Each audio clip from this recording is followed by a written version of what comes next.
Motorway police 7 के पिटारो और 7 toll plaza पर ईद उल अज़हा के मौके पर ट्रांसपोर्टर्स के खिलाफ सख्त कार्रवाइयां। मुसाफिरों से जायद किराया लेने वाले ट्रांसपोर्टर्स को भारी जुर्माने किए गए। मोटरवे पुलिस 7 अफसरान ने जायद किराया लेने वाले ट्रांसपोर्टर्स से किराया वापस करवाया। SP motorway police 7 Naeemullah Sheikh का कहना था कि ट्रांसपोर्टर्स अपनों के साथ ईद मनाने के लिए जाने वाले मुसाफिरों से जायद किराया ले रहे हैं। जायद किराया वसूली की शिकायत पर 7 और पिटारो टूल प्लाजा पर कार्रवाई की गई। जायद किराया लेने वाले ट्रांसपोर्टर्स पर भारी जुर्माना आयद किए गए। मुसाफिरों को वसूल किया गया जायद किराया भी वापस करवाया। ईद के बाद भी कार्रवाइयाँ जारी रहेंगी।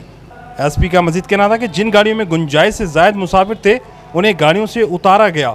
गाड़ियों से उतारे गए मुसाफिरों को दूसरी गाड़ी में रवाना किया गया।